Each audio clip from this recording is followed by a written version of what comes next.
नमस्कार, मैं पेन वाजपेयी अपने यूट्यूब चैनल मैं पेन वाजपेयी पे आपका बहुत बहुत स्वागत करता हूं। ये क्लास एसएससी एमटीएस 2021-22 के जो एस्पिरेंट हैं जिनका टियर 2 का एग्जाम 6 नवंबर को लगा हुआ है, उनके लिए बहुत ही ज्यादा हेल्पफुल होने वाली है। मैंने जैसा कि आपसे वादा किया है कि मैं डेली कम से कम एक आरटीआई की जो कॉपी है वो आपके बीच में जरूर एक्सप्लेन करूंगा। ये जितनी भी आरटीआई की कॉपी मैं एक्सप्लेन कर रहा हूँ, इनसे आप बहुत कुछ सीखेंगे। अगर आप इनसे सीखेंगे तो बहुत बेहतर आप एग्जाम में करके आएंगे। यही रीजन है कि आरटीआई की कॉपी में लगातार यहाँ पे लेके आ रहा हूँ। सीएचएसएल वाले बच्चों को इससे बहुत ज्यादा बेनिफिट हुआ। अगर आप भी मतलब इस पे इम्प्लीमेंट करेंगे तो काफी आपको बेनिफिट मिलेगा। तो हम लोग एमटीएस वाली कॉपी भी यहाँ पे डिस्कस करेंगे, क्योंकि इस बार आपका जो पैटर्न है वो चेंज कर दिया गया। अब आपका लेटर और ऐसे दोनों आएगा, ठीक है। तो अब आपके लिए सीएचएसएल और सीजीएल की जो कॉपी है वो भी इंपॉर्टेंट है, तो उन कॉपी को भी आपको अच्छे तरीके से देखना है। तो उनका भी एनालिसिस हम लोग लगातार करते रहेंगे। तो आज जो हम लोग आरटीआई की कॉपी एक्सप्लेन करने वाले हैं उसमें स्टूडेंट का जो स्कोर है वो 35 है आउट ऑफ 50। तो काफी डिसेंट स्कोर है। इसने क्या गलतियां की हैं, क्या क्या आपको सीखना है, कंप्लीटली इस जो कॉपी है इसका पोस्टमार्टम हम लोग करेंगे। ये हिंदी मीडियम की कॉपी आप लोग देख पा रहे होंगे और मैं दिखा देता हूँ। ये एमटीएस की कॉपी है। एमटीएस यहाँ पे देखो ये लिखा हुआ है MA 2021, ठीक है, पेपर सेकेंड, यानी कि जो 2020 का एग्जाम 2021 में हुआ उसकी ये कॉपी है टियर 2 की, ठीक है। तो इसका कंप्लीटली हम लोग यहाँ पे पोस्टमार्टम करने वाले हैं। तो बस आप सभी से रिक्वेस्ट है कि इस वीडियो को पूरा देखिए। अगर आपको मेरे पढ़ाने का तरीका अच्छा लगे तो इसको ज्यादा से ज्यादा आप शेयर भी करिए, ये आपकी जिम्मेदारी है। उसके अलावा अगर आप एमटीएस 2021-22 टियर 2 के एग्जाम को 100% क्वालिफाई करना चाहते हैं तो आज ही हमारा complete tier 2 PDF plus video course आप ज्वाइन कर सकते हैं। इस कोर्स की खास बात क्या है कि यहाँ पे आपको जितना भी सिलेक्टेड कंटेंट है वो हम आपको प्रोवाइड कराएंगे। कहने का मतलब ये है कि इस कोर्स को लेने के बाद आपको कोई बुक वगैरह परचेज करने की जरूरत नहीं पड़ेगी। जैसे कि 100+ जो सिलेक्टेड ऐसे हैं, चाहे वो कॉमन टॉपिक के हों या करंट टॉपिक के, उसके अलावा 100+ लेटर जो सिलेक्टेड हैं, उसके अलावा इनका फॉर्मेट, कैसे लेटर लिखते हैं, कैसे ऐसे लिखते हैं, कैसे बेटर ऐसे लिख सकते हैं, कैसे बेटर लेटर लिख सकते हैं, उसके अलावा ढेर सारे वीडियोज इनसे रिलेटेड आपको मिल जाएंगे। उसके अलावा यहाँ पे मैं 70+ आपको आरटीआई की कॉपी देने वाला हूँ, जो सीएचएसएल की भी होंगी, सीजीएल की भी होंगी, एमटीएस की भी होंगी। इनका सोल्यूशन में लगातार अपने YouTube चैनल पे करा रहा हूँ। उसके अलावा यहाँ पे सबसे बड़ी खास बात क्या है कि हम डेली प्रैक्टिस करेंगे और ये टिल एग्जाम चलने वाली है। जैसा कि आप लोग देख पा रहे होंगे सीएचएसएल और सीजीएल में जो टॉपिक आ रहे हैं, तो अब एसएससी टॉपिक दे रहा है जिसमें आपकी स्किल अगर आपकी अच्छी होगी लिखने की तभी आप अच्छे नंबर ले आओ पाओगे। तो आपको करना क्या है कि डेली प्रैक्टिस आपके लिए बहुत इंपॉर्टेंट है। इसीलिए हम लोग यहाँ पे टिल एग्जाम प्रैक्टिस करेंगे। डेली आपको इंपॉर्टेंट टॉपिक दिया जाएगा, डेली आपकी कॉपी चेक होगी, डेली आपको मार्क्स मिलेंगे। तो अगर आपको इस कोर्स को ज्वाइन करना है तो करना क्या है, 6307185699 इस नंबर पे आप व्हाट्सएप पे मैसेज करिए, आपको इसके रिगार्डिंग सारी इंफॉर्मेशन दे दी जाएगी। तो चलिए देखते हैं किस तरीके से इसने लिखा है, ठीक है।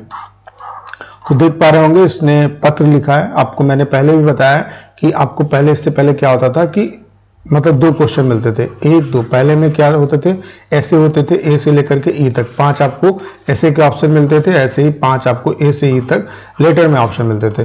तो जो आपको एक बेटर लगे आपको वो लिखना होता था। लेकिन अब क्या है, अब आपको दोनों लिखने और टाइम कितना मिलेगा आपको, 45 मिनट, ठीक है। तो इसलिए थोड़ा सा एग्जाम इस बार डिफिकल्ट कर दिया गया, तो लिखने की अभी से प्रैक्टिस करिए। तो इन्होंने जो लेटर लिखा है वो ई वाले क्वेश्चन को सेलेक्ट किया है, तो समझ गए होंगे आप, ठीक है। जो पत्र लिखना है वो किस पे लिखना है, बैंक पासबुक होने के कारण नया पासबुक निर्गत करने के संबंध में। तो ये फॉर्मल लेटर है और फॉर्मल लेटर का मैंने आपको फॉर्मेट बताया था WDR, यानी कि सबसे पहले आपका राइटर का एड्रेस, फिर डेट हमेशा प्रेजेंट की आप डालेंगे और रिसीवर का एड्रेस। तो इन्होंने ये एड्रेस दिया होगा, अगर नहीं दिया है तो इस तरीके से 2 लाइनें ड्रा करेंगे, ठीक है।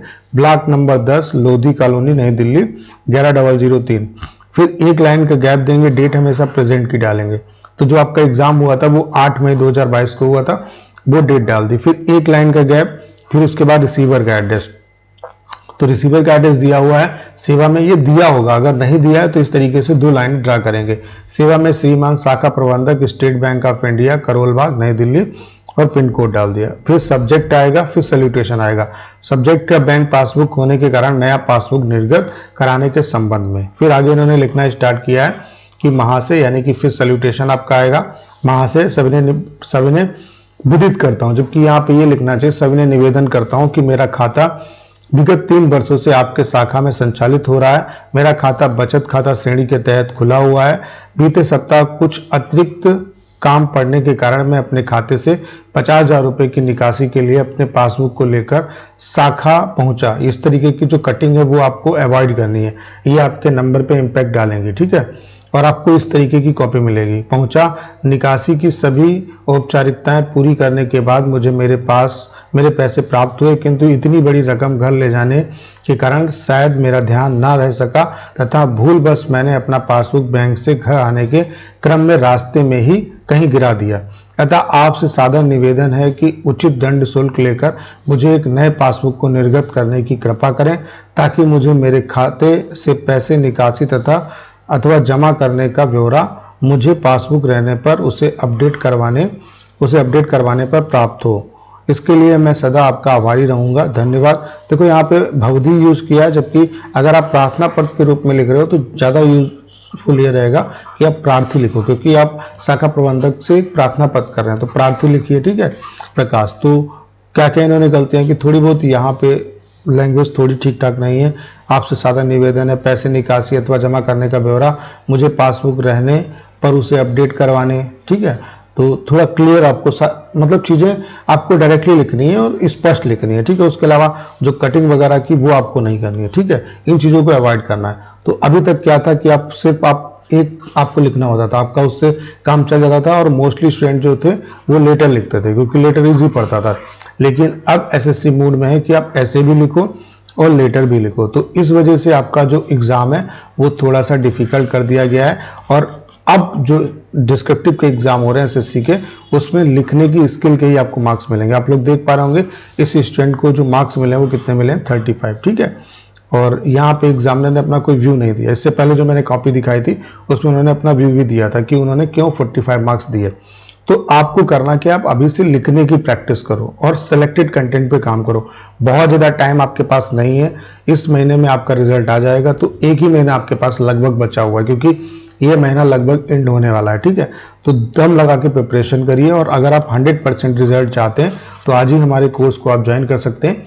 इस कोर्स को ज्वाइन करने के बाद आपको भटकना नहीं पड़ेगा, सारा कंटेंट आपको सिलेक्टेड मिलेगा, ढेर सारी वीडियोस मिलेंगी, आरटीआई की कॉपी मिलेंगी, और डेली हम लोग प्रैक्टिस करेंगे। डेली इंपॉर्टेंट टॉपिक लेते हैं, उसकी कॉपी चेक होगी आपकी, डेली आपको मार्क्स मिलेंगे। अब फायदा आपको किस तरीके से होगा, जैसे फॉर एग्जाम्पल 100 बच्चे जुड़े हुए हैं तो सभी को सेम टॉपिक दिया जाएगा, तो उसमें से जो 15 से 20 बेस्ट कॉपी होंगी उनको हम टेलीग्राम ग्रुप पे डालेंगे, तो वहां से आप रिलेट कर पाओगे कि आपने क्या गलतियां की और आपको क्या इंप्रूव करना चाहिए। तो इससे काफ़ी आपको लर्निंग मिलेगी। तो अगर आपको ये कोर्स ज्वाइन करना है तो करना क्या है, 6307185699 इस नंबर पे आप व्हाट्सएप पे मैसेज करिए, आपको इसके रिगार्डिंग सारी इन्फॉर्मेशन दे दी जाएगी। उम्मीद करता हूँ कि अगर आपने इस वीडियो को अंत तक देखा होगा तो बहुत कुछ आप यहाँ से सीख पाए होंगे। आपको करना क्या है, इस वीडियो को ज़्यादा शेयर करना है। उसके अलावा अगर आप चैनल पर नए हैं और आपने अभी तक इसे सब्सक्राइब नहीं किया है तो प्लीज़ चैनल को सब्सक्राइब करना मत भूलिएगा।